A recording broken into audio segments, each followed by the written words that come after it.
Bismillahirrahmanirrahim. Alhamdulillahirabbil alamin wa bihi nasta'in wa ala umuri dunya waddin.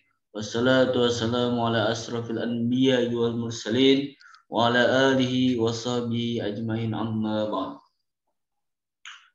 Alhamdulillah wa syukurillah adanya kami di sini dari kelompok 4 ingin melaksanakan tugas UAS untuk matkul studi literatur BA yang diampu oleh Al-Ustadz Muhammad Hasim Fanirin SPDI MAPD.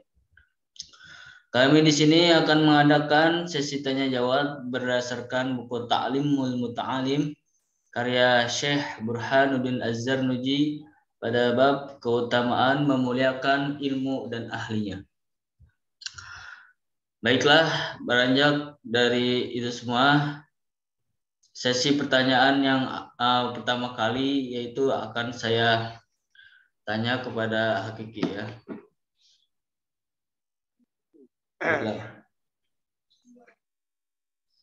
Baik, pertanyaan yang pertama untuk Hakiki, apakah itu kitab Ta'limul Muta'alim? Oke, baik, langsung saja saya jawab. Jadi kitab Ta'limul Muta'alim merupakan kitab dari salah satu karangan Syekh Az-Zarnuji yang berisikan nazam-nazam sejumlah 119 syair, 13 pokok pembahasan atau pasal yang bermakna tentang cara, tata krama, dan akhlak-akhlak mulia terutama bagi para mencari ilmu agar mendapatkan ilmu yang bermanfaat baik di dunia maupun di akhirat. Nah, untuk yang pertanyaan kedua, bagaimana etika murid terhadap seorang guru yang terdapat dalam kitab Ta'limul Muta'alim? Oke, baik.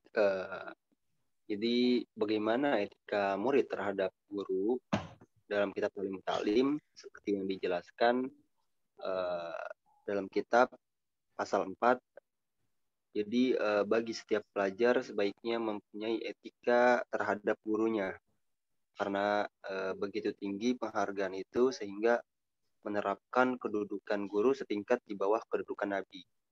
Nah, agar siswa bisa memuliakan gurunya, maka sebaiknya seorang murid perlukan internalisasi sikap waro dalam beretika terhadap guru.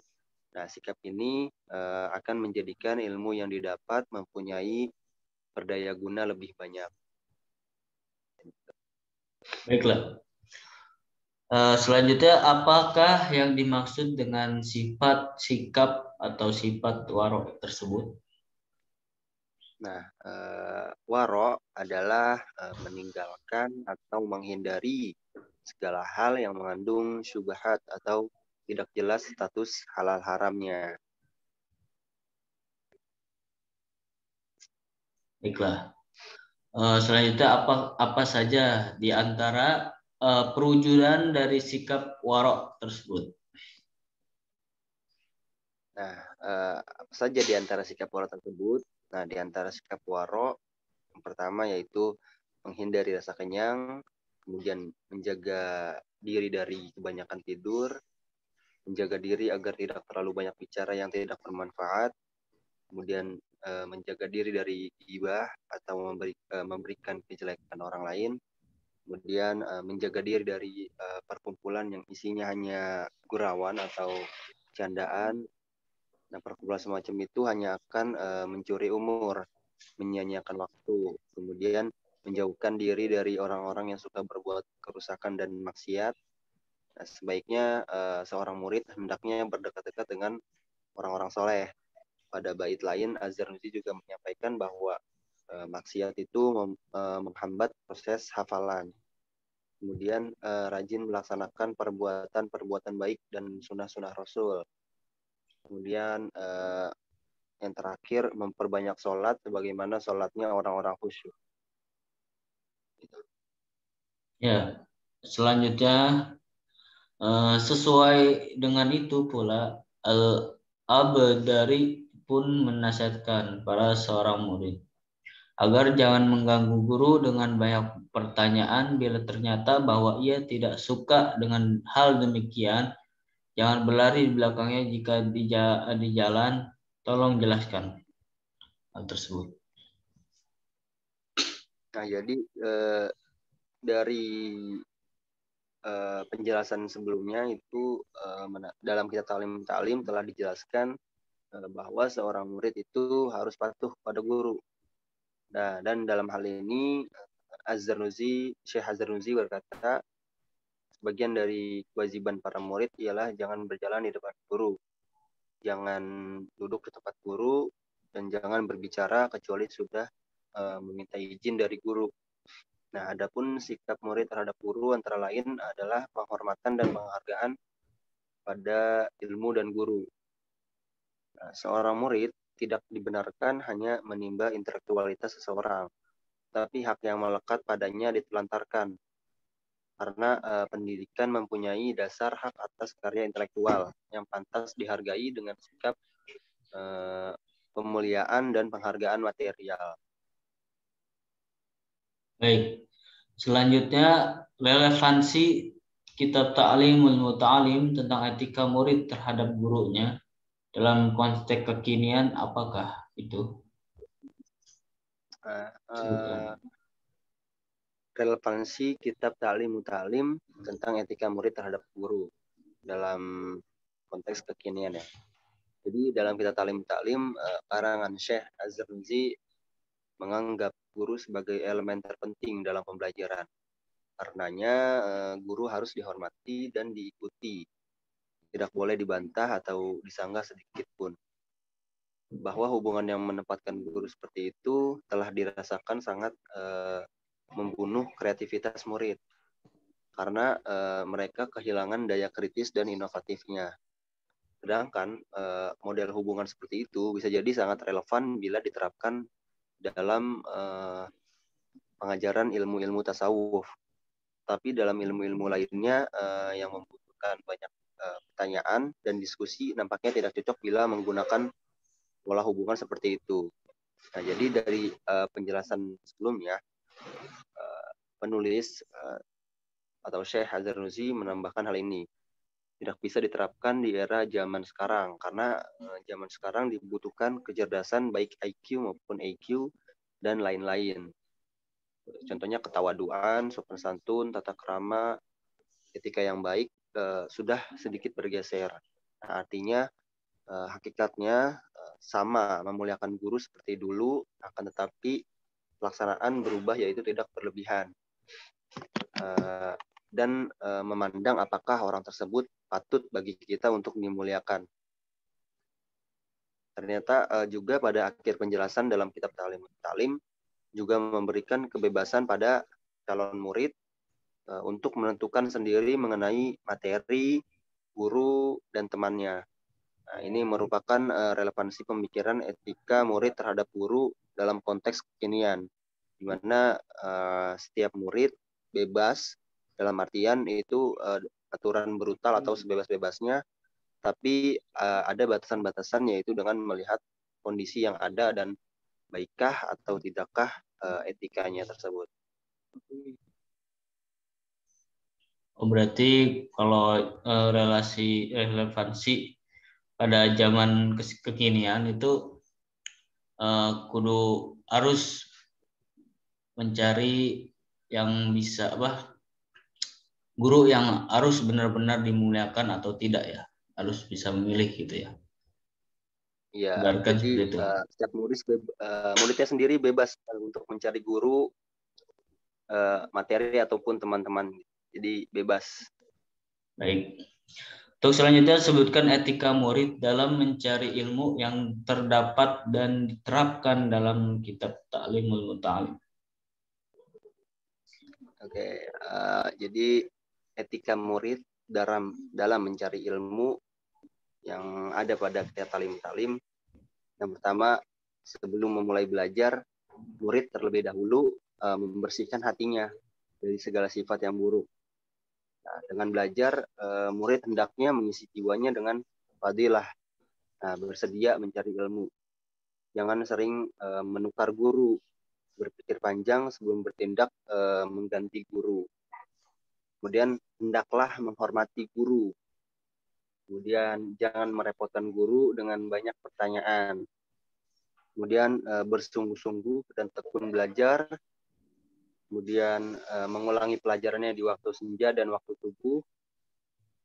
Kemudian hendaklah terlebih dahulu memberi salam kepada gurunya. Nah, itu beberapa etika murid dalam mencari ilmu yang terdapat dalam kitab Ta'lim Muta'alim. Baik, yang selanjutnya, sebutkan etika murid terhadap guru dalam kitab Ta'limul Muta'alim. Oke, yang sebelumnya itu etika murid terhadap dalam mencari ilmu. Nah, sedangkan pertanyaan yang sekarang itu etika murid terhadap guru dalam kitab Ta'lim Muta'alim. Nah, etika murid terhadap guru dalam kitab Ta'lim Muta'alim antara lain, pertama, hendaknya seorang murid tidak berjalan di depannya.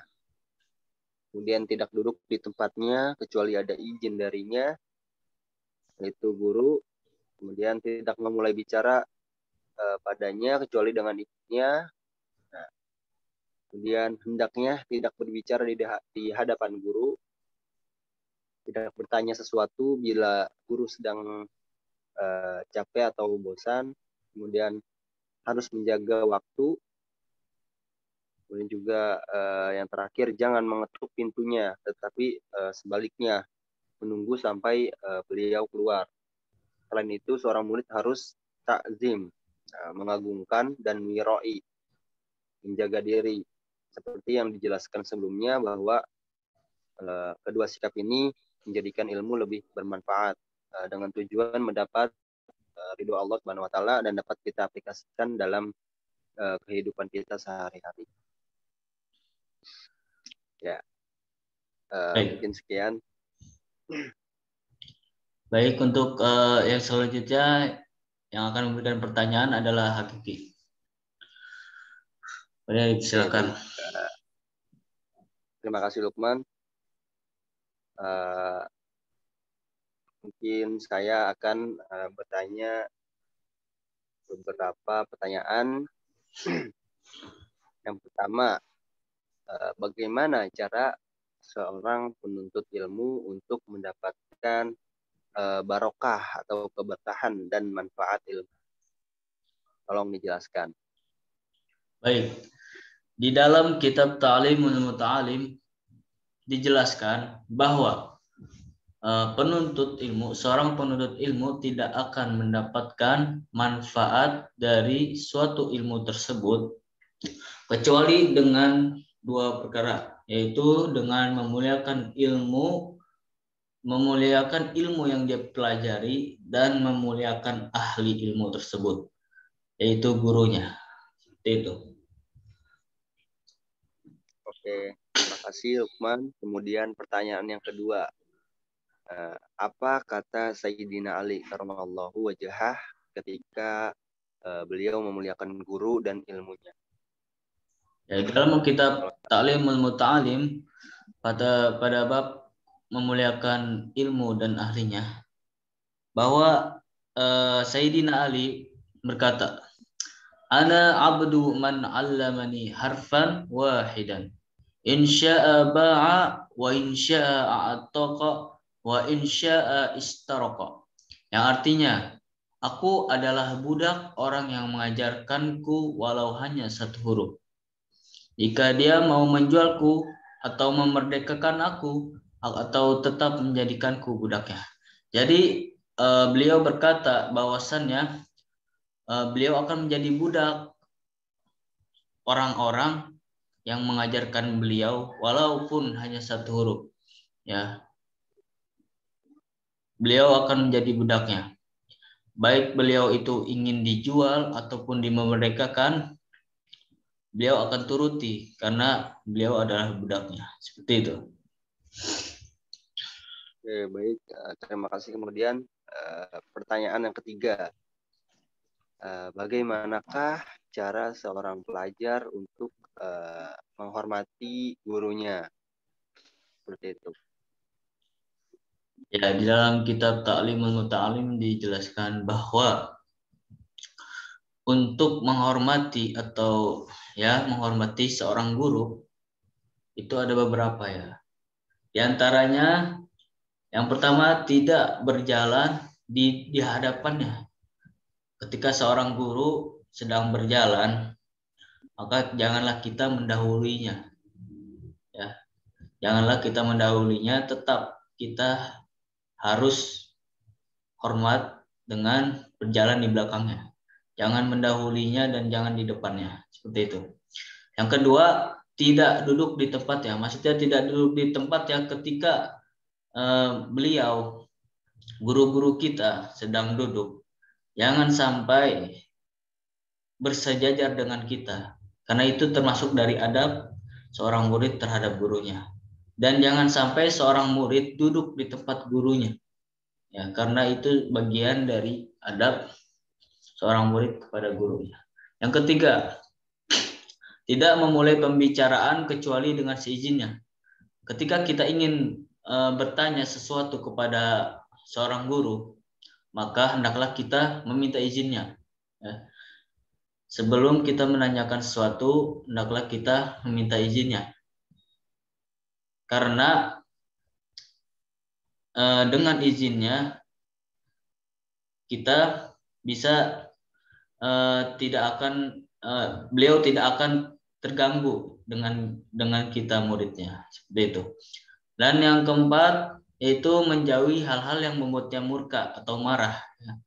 Jadi seorang murid tidak boleh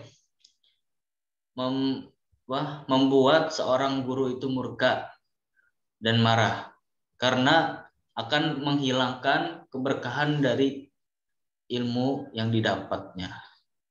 Lalu selanjutnya yang kelima, mematuhi segala perintahnya asal tidak bertentangan dengan agamanya, dengan agama. Ya, mematuhi segala ucapan sami'na wa ta'ana. Ketika guru-guru kita memerintah, maka kita mendengarkan dan kita amalkan, seperti itu. Dan selanjutnya menghormati orang-orang yang ada hubungan kerabat dengannya. Maksudnya di sini adalah hubungan kerabat.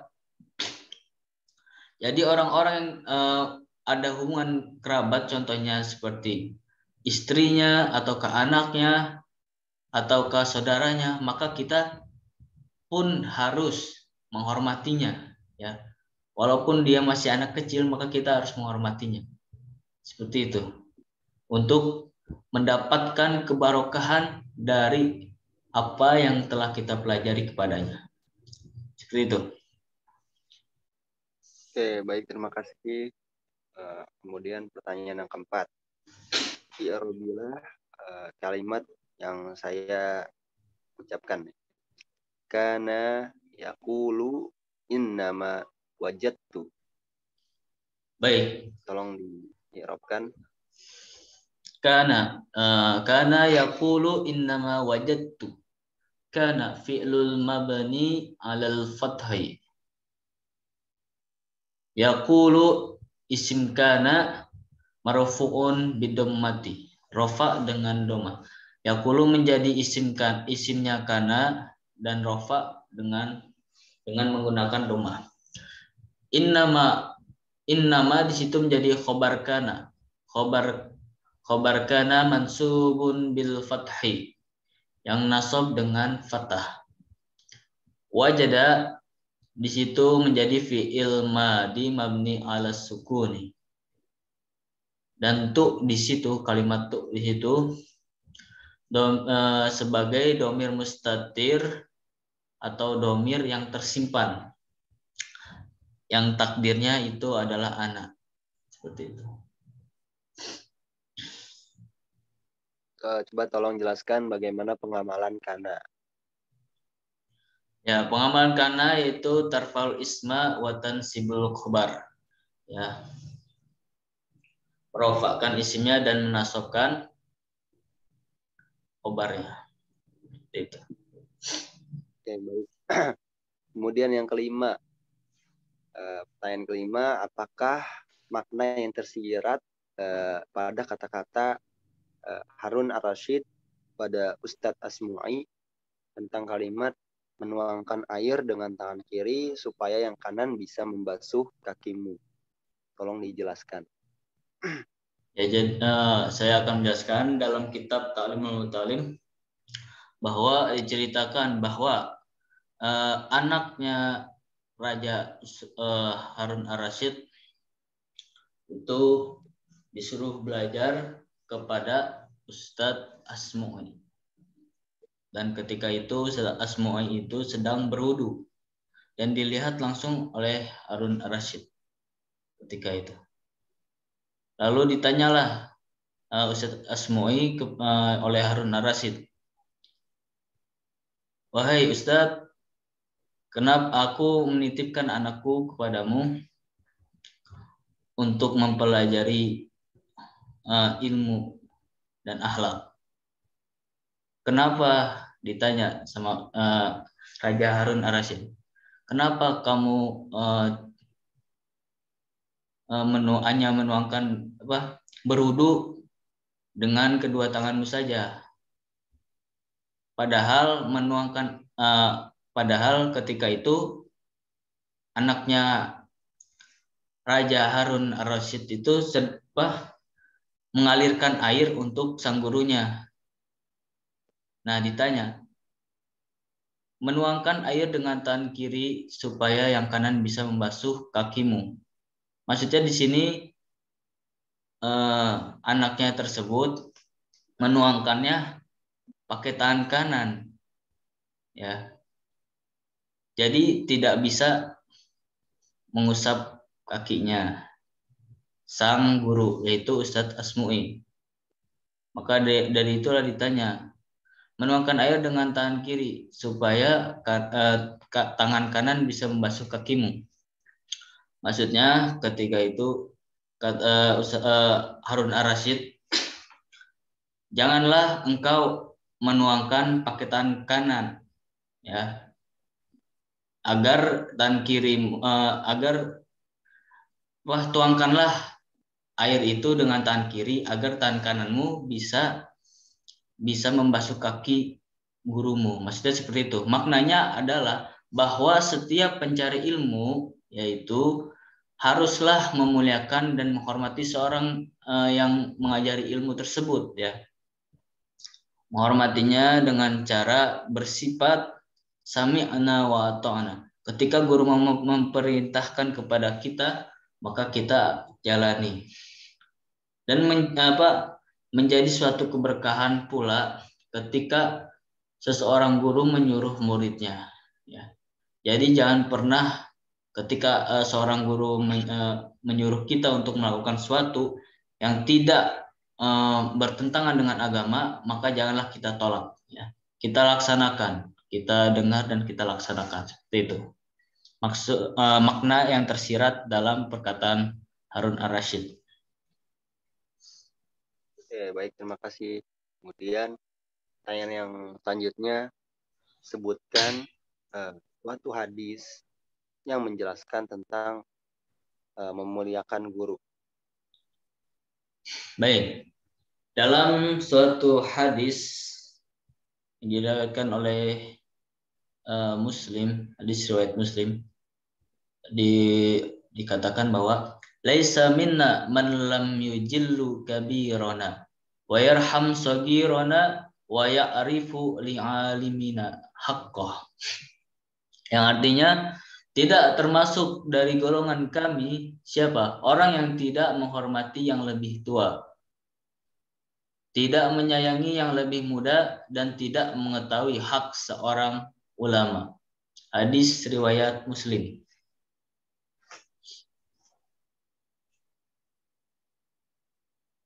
Baik. Baik, selanjutnya yang ketujuh, siapakah pengarang kitab Al-Hidayah? Pengarang kitab Al-Hidayah yaitu adalah Syekh Burhanuddin Az-Zarnuji. Oke, jadi sama seperti kitab Ta'lim ya? Ya, sama. Oke. Kemudian yang ke-8, artikan secara perkata atau letter like pada kalimat wakila al-hurmati khairun minat ta'ati. Baik. Wakil al-hurmati khairum minat ta'ati. Wakila, dan dikatakan, apa rasa hormat itu, al-hurmati, rasa hormat itu, khairun, lebih baik, minat ta'ati. Dan dikatakan apa rasa hormat itu lebih baik dari minat ta'ati, dari ketaatan. Jadi maksudnya di sini adalah rasa hormat kita terhadap guru kita, ya, memuliakan guru kita, takzim kita kepada guru kita itu lebih baik daripada ketaatan kita, ya. Jadi ketika guru sedang berbicara kita diam, itu hormat, suatu kehormatan, takzim, selalu mendengarkan nasihat yang diucapkan seorang guru dan mengerjakannya itu lebih baik dari ketaatan kita. Seperti itu. Baik, kemudian pertanyaan yang ke-9. Apa kata Imam Asy-Syairazi dari guru-gurunya tentang mendidik anak agar menjadi orang yang alim? Baik. Berkata Imam Asy-Syairazi dari guru-guru beliau, dikatakan bahwa ketika kita ingin mempunyai seorang anak yang alim, maka kita sebagai orang tua harus mempunyai rasa cinta kita kepada guru-guru kita. Ya, disebutkan di sini, jika ingin anaknya menjadi seorang alim, maka dia harus menghormati para fuqaha atau ahli fikih dan memberi sedekah kepada mereka. Jika ternyata anaknya tidak menjadi seorang alim, maka cucunya yang akan menjadi orang alim. Nah, ini bermakna bahwa ketika kita memuliakan seseorang karena ilmunya, ya, karena ilmunya, maka kita akan mendapatkan keberkahan, baik untuk diri kita atau nanti kelak anak dan cucu-cucu kita. Ya, seperti itu. Oke, kemudian pertanyaan yang terakhir. Sebutkan mahfuzot tentang anjuran beradab dalam mencari ilmu. Ya, saya mendapatkan suatu mahfuzat tentang adab dalam mencari ilmu atau adab dalam suatu majelis ilmu. Dikatakan, in anta jalasta rijala zawin nuha fajlis ilaihim bil kamali muaddaban. Yang artinya, jika kamu bergaul bersama orang-orang yang berilmu, maka bergaulah bersama mereka dengan kesempurnaan adab. Jadi maknanya adalah ketika kita dalam suatu ruang lingkup bersama orang-orang yang berilmu, maka untuk mendapatkan kebarokahan ilmu tersebut, kemanfaatan ilmu tersebut bagi diri kita, maka kita harus mempunyai adab yang sempurna, ya, agar kita mendapatkan hal-hal yang manfaat dan kebarokahan ilmu dari mereka yang menjadi guru kita, yang memberikan ilmu kepada kita. Seperti itu. Oke, baik. Terima kasih. Mungkin itu saja yang dapat saya tanyakan. Semoga bermanfaat bagi kita semua. Kemudian saya kembalikan kepada Lukman. Ya. Alhamdulillah waskurillah, telah selesai pula rangkaian sesi tanya jawab kami. Kurang lebihnya kami mohon maaf. Billahi taufik wal hidayah. Wassalamualaikum warahmatullahi wabarakatuh. Waalaikumsalam warahmatullahi wabarakatuh.